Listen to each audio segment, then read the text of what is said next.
any consequences for Israel or Iran for breaking? They didn't do anything. No, they didn't do anything. They would have if I put out a statement on truth, and they didn't do anything. Sir, how are you confident that this might not happen again? Say in a couple weeks that... Tired of it. I think they don't want it to happen again. And Iran's not going to have a nuclear weapon, by the way. I think it's the last thing on their mind right now. Mr. President, did Iran make any commitments yesterday about uranium enrichment?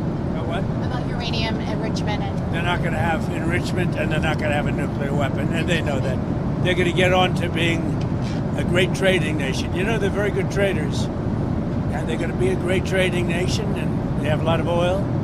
They're going to do well. They're not going to have a nuclear weapon. So did they The promise? last thing on Iran's mind right now is nuclear weapons. Can you clarify what you meant when you mentioned regime change in your Truth Social post the other night? Which? Regime change? Do you want to see regime change in Iran? No. If there was, there was. But no, I don't want it. I'd like to see everything calm down as quickly as possible.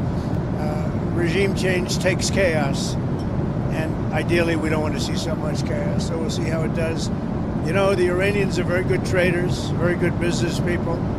And they got a lot of oil. They should be fine. They should be able to rebuild and do a good job. They're never going to have nuclear, but other than that, they should do a great job, which is exactly where I've been saying for years, you cannot let Iran have a nuclear weapon. But we're going to be with, where's Marco? I think Marco's here someplace. You know, our great Secretary of State. But we cannot let them have a nuclear weapon. They won't have a nuclear weapon. And I will tell you, the last thing on their minds is nuclear weapons.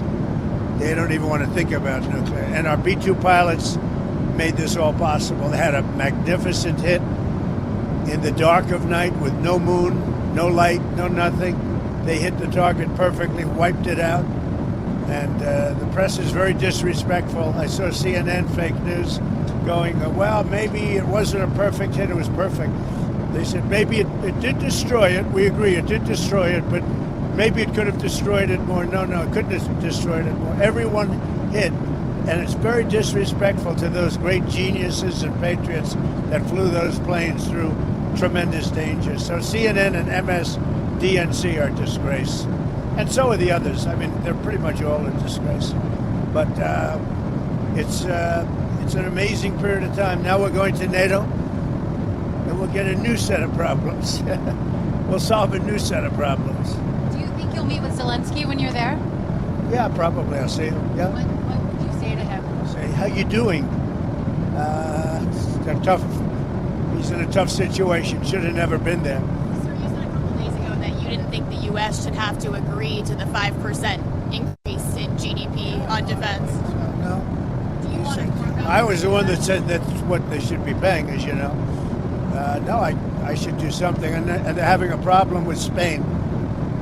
There's always a problem with Spain. Because Spain's not agreeing, which is very unfair to the rest of them, frankly. So the U.S. won't be increasing our GDP to 5%. We should pay what everyone else, they're in Europe, we're not. A lot of that money goes to rebuilding their bridges, their roads, so it can take heavy equipment. And, we don't have any roads in Europe. We don't have any bridges in Europe. So, no, it wouldn't be quite the same thing for us. But we're with them. Are you still committed to Article 5 of NATO? It depends on your definition. There's numerous definitions of Article 5. You know that, right? But I'm committed to being their friends. I've become friends with many of those leaders, and I'm committed to helping them. What do you want the role of NATO to be going forward once these other countries are spending more? By having a unified system, I think we're going to have stronger peace, better peace, and I think we have that. When I went to NATO, they were broke. When I first started this whole thing, it seems like a long time ago, 9 years, right? But they were broke. I knew it immediately. I said, you guys are broke. They weren't paying their dues. 7 of the 28 countries, at the time it was 28, were paying their dues, but they weren't paying very much. NATO was broke.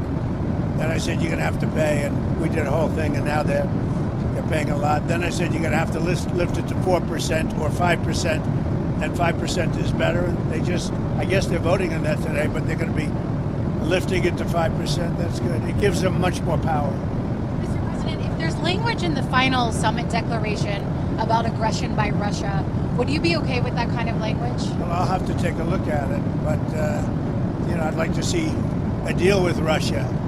As you know, Vladimir called me up. He said, can I help you with Iran? I said, no, I don't need help with Iran. I need help with you.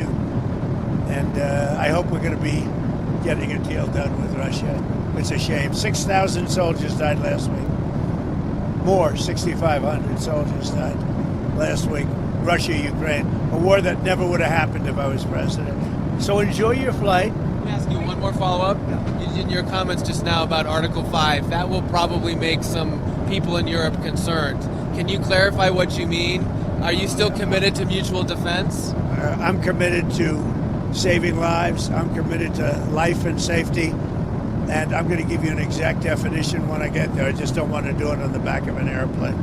Okay? And one other question on energy. What's your take on the oil price situation right now, and are you concerned? I love it. It dropped almost $10 yesterday.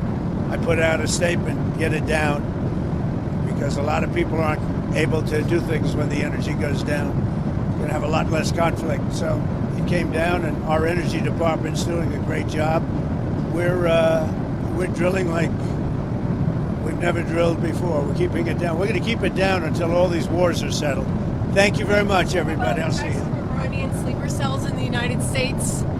Biden led a lot of supercells, and Biden was an incompetent president, had no idea what he was doing.